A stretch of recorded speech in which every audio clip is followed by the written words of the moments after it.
Hello friends, welcome back to Nach computer academy once again.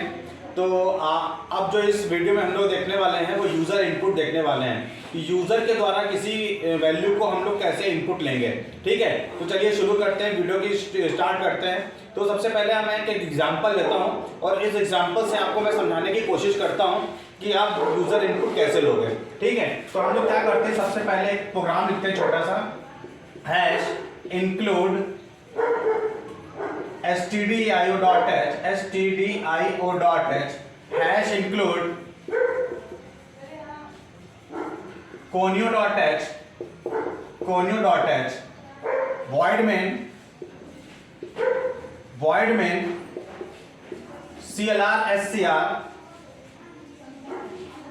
अब देखिए, अभी हम लोग ने वीडियो में क्या पढ़ा हुआ, इससे पहले वाले वीडियो में हम लोग ने वेरिएबल्स को डिक्लेयर करना देखा था, वेरिएबल को कैसे हम लोग यूज करेंगे, उसको कैसे डिफाइन करेंगे।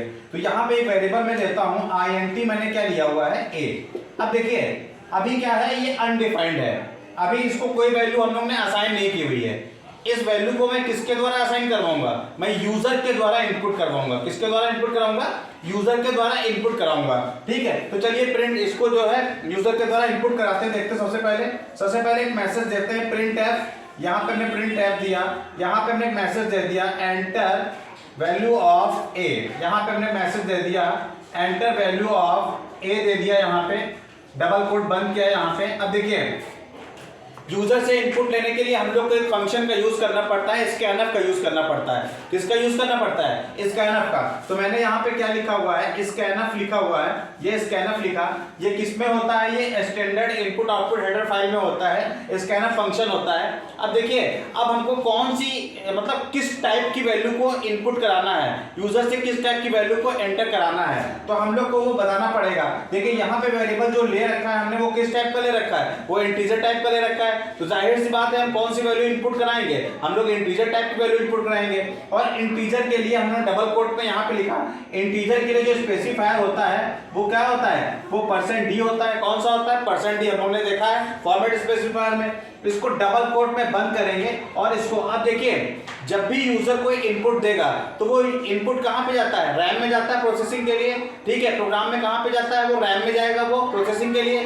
तो उसको किसी ना किसी एड्रेस लोकेशन पे क्या करना पड़ेगा, स्टोर करना पड़ेगा। यानी उस वेरिएबल को, जिस नाम से हमने वेरिएबल लिया हुआ है, उसको किसी मेमोरी लोकेशन में हमको क्या करना पड़ेगा, हमको स्टोर करना पड़ेगा। तो आपको बताना पड़ेगा आप किस मेमोरी लोकेशन में उसको स्टोर करना चाहते हो। तो मेमोरी एड्रेस के लिए हम लोग जो यूज करते हैं वो M% ऑपरेटर का यूज करते हैं। किसका यूज करते हैं, M% ऑपरेटर का यूज करते हैं। इसको हम लोग एड्रेस ऑपरेटर भी कहते हैं। क्या कहते हैं, एड्रेस ऑपरेटर। हमने M%A, यानी कहने का क्या मतलब है, इस A को हमने किसी मेमोरी लोकेशन में स्टोर किया हुआ है। अब मेमोरी लोकेशन कोई भी हो सकता है, ठीक है, वो रन टाइम में पता चलेगा, कंप्यूटर के द्वारा ही पता चलता है वो कि आपने इसको किस मेमोरी लोकेशन में रखा हुआ है। ठीक है, मेमोरी क्या होती है, रैंडमली होती है, किसी भी लोकेशन पे जाके वैल्यू क्या हो सकती है, जहां पे भी प्लेस खाली होगा वहां पे जाके वैल्यू क्या हो जाएगी, स्टोर हो जाएगी। तो M%A यानी क्या है, M%A यानी A को किसी एड्रेस पे हमने मेमोरी में जाके क्या किया हुआ है, स्टोर करा हुआ है। और बताया भी है वो किस टाइप की वैल्यू है,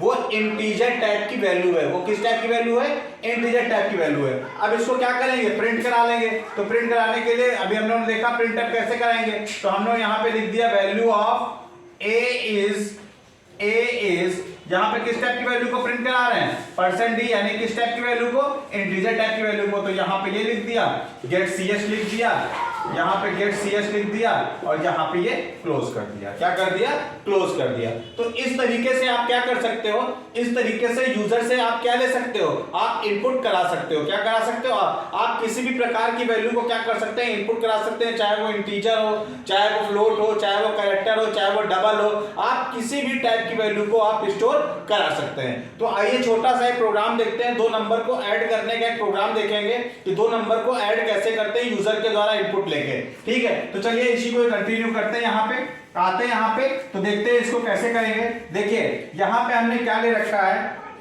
यहाँ पे हमने A ले रखा है, कॉमा हमने यहाँ पे क्या दे दिया, B दे दिया, और यहाँ पे हम इसको क्या दे देते हैं, एक सम नाम का वेरिएबल लेंगे जिसकी वैल्यू को हम लोग क्या रख रहे हैं, 0। अभी सम में कुछ नहीं है, अभी सम क्या है, एम्प्टी है। तो हम लोग चलिए यहाँ पे देते हैं, यहाँ पे मैसेज देते हैं प्रिंट एफ यहाँ पे हमने क्या दिया, printf value of A, value of A, यहाँ पे हमने इसको किया, यहाँ पे क्लोज किया।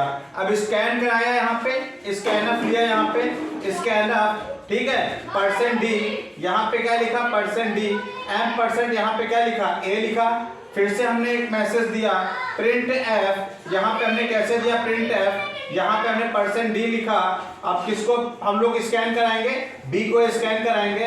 अब आते हैं, देखिए दो वैल्यू यूजर के द्वारा, सॉरी यहाँ पे थोड़ा गड़बड़ हो गई, यहाँ पे इसको हम लोग यहाँ पे क्या लिखा है वैल्यू ऑफ, यहाँ पे क्या लिखा वैल्यू ऑफ बी, क्या लिखा, ये मैसेज देंगे हम लोग, क्या देंगे हम लोग यूजर के द्वारा क्या देंगे मैसेज देंगे, उसको स्कैन कराएंगे यहाँ पे स्कैनर। अब यहाँ पे हम लोग क्या लिखते हैं परसेंट डी लिखेंगे यहाँ पे, और एम परसेंट यहाँ पे क्या लिखेंगे बी लिखेंगे।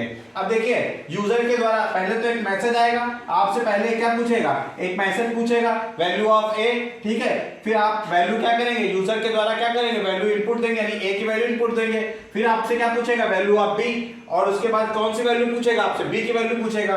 फिर हम इन दोनों को उठा के सम कर देंगे, क्या कर देंगे सम, तो सम इज इक्वल टू हमने क्या लिख दिया a प्लस बी लिख दिया, यानी a में जो वैल्यू होगी और b में जो वैल्यू होगी उसको उठा के सम कर देगा और किस में असाइन कर देगा सम में असाइन कर देगा। अब हम लोग प्रिंट किसको कराएंगे फाइनल रिजल्ट को, तो फाइनल रिजल्ट हमारा क्या है सम है, तो यहाँ पे हम लोगों ने क्या लिखा प्रिंट एफ सम इज। अब देखिए रिजल्ट, देखिए इंटीजर इंटीजर क्या होता है इंटीजर होता है, क्या होता है इंटीजर इंटीजर को ऐड करेंगे तो रिजल्ट कैसा मिलेगा इंटीजर, और सम को यहाँ पे हमने किस टाइप का ले रखा है इंटीजर, तो हमने यहाँ पे बराबर परसेंट डी और यहाँ पे क्या लिख देंगे सम लिख देंगे, क्या लिख देंगे सम लिख देंगे, गेट सी एच लिखते हैं यहाँ पे गेट सी एच, और इसको हम लोग यहाँ पे क्लोज कर देंगे। तो इस तरीके से आप क्या कर सकते हो यूजर के द्वारा दो नंबर इनपुट करा के उनका क्या कर सकते हो एडिशन करा सकते हो। तो इस तरीके से आप यूजर से वैल्यू क्या कराएंगे इनपुट कराएंगे, क्या कराएंगे इनपुट। हम लोग सारे प्रोग्राम किससे बनाते हैं लगभग, हम लोग सारे प्रोग्राम लगभग यूजर इनपुट के द्वारा ही बनाते हैं। आप कोई सॉफ्टवेयर भी डेवलप करोगे